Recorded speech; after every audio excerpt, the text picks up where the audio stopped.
Carmichael কলেজের বর্তমান শিক্ষার্থী এবং সাধারণ শিক্ষার্থী তারা যেন নির্বিঘ্নে কোনো রকম হয়রানি ছাড়া এই কলেজে প্রবেশ করতে পারে, আমাদের সেটি একটি দাবি।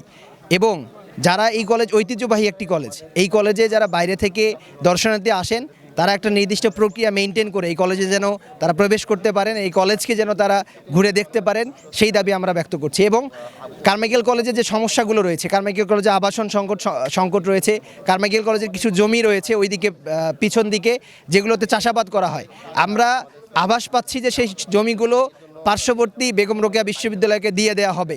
তো আমরা শিক্ষার্থীদের আমাদের দাবি, আমাদের 1 ইঞ্চি জমিও আমরা আর কোথাও দিতে চাই না।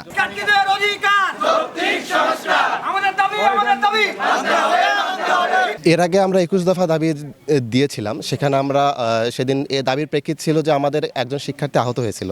তো এখানে বহিরাগত বলতে যারা বোঝা যায় যারা নেশাপানি করে এখানে, তো আমরা তাদেরকে বুঝিয়েছিলাম। আমরা কিন্তু কলেজ প্রশাসন কর্তৃক জারিকৃত যে সিদ্ধান্তটি আছে, এই সিদ্ধান্তটি ছিল হচ্ছে যে বহিরাগত একবারে নিষেধ করেছিল আর কি। তো সেখানে আমাদের প্রাক্তন শিক্ষার্থী এবং স্থানীয় যারা আছে তাদের সকলের এটা আবেগের জায়গা। ওনারা ছোট থেকে এই ক্যাম্পাসের মাটিতে বড় হয়েছেন। এজন্য আমরা আমাদের সিদ্ধান্ত বা আমাদের চাওয়া এরকম ছিল না যে প্রত্যেকে এই ক্যাম্পাসে নিষেধ করা হোক। এজন্য আমরা বলেছি যে আমরা কিছুদিন আগে পুলিশ বক্স একটি পেয়েছিলাম বিপিএম মজিদ স্যারের কাছে। আমরা এটি মানে স্যার বলেছে যে একটি বক্স স্থাপন করা হলে, নির্মাণ করা হলেই আমরা দিয়ে দেবো আর কি। তো আমরা স্যারের কাছে বলেছিলাম, স্যার এটি পরবর্তীতে সরকারের কাছে হস্তান্তর করার ফলে এটি লেন্দি হচ্ছে। তো আমরা চাচ্ছিলাম যে এটি দ্রুততম সময়ের মধ্যে স্থাপন করা হোক এবং যারা সকলে আমাদের ক্যাম্পাসে আসতে চায়, পুলিশ থাকলে আমাদের এই সমস্যার হতো না। এবং গেটের কথা আমরা এটাও বলেছিলাম যে আমাদের যদি ফ্রিল্যান্সিং গার্ডও যদি থাকতো, দক্ষ মানের গার্ড, সেক্ষেত্রে সকলে এখানে অনায়াসে প্রবেশ করতে পারতো একটি নির্দিষ্ট সময়। আমরা চাচ্ছি সকলকে এখানে প্রবেশের অধিকার দেওয়া হোক এবং সাবেক শিক্ষার্থী সহ, কিন্তু একটি নির্দিষ্ট সময়ের মধ্যে যেন সকলে এই ক্যাম্পাসকে উপভোগ করতে পারে।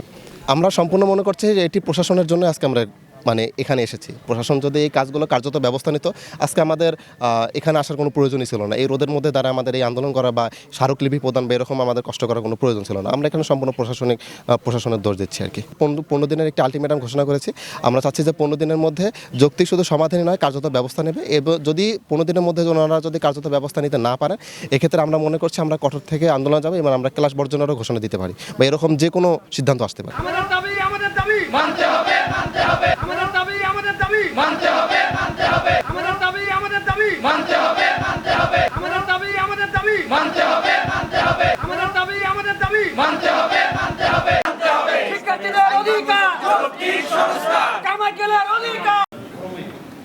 এই কমিটিতে গিয়েই আমি একটা মিটিং করব, এখানে আমাদের এই বিষয়গুলো আসবে এবং আমাদের ওই যে নির্দেশনা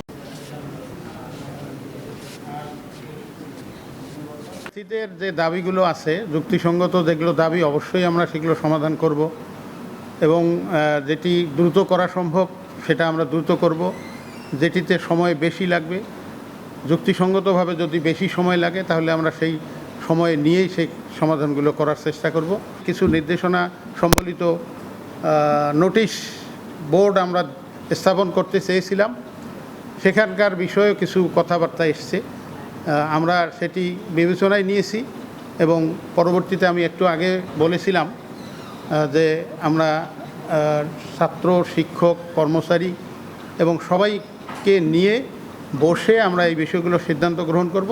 সেখানে প্রয়োজন হলে কিছু পয়েন্ট আমরা বাদ দিতে পারি, আবার যদি মনে হয় যে আরও কিছু ওখানে সংযোজন করা দরকার, সেটিও আমরা করে পরবর্তীতে এগুলো স্থাপন করব।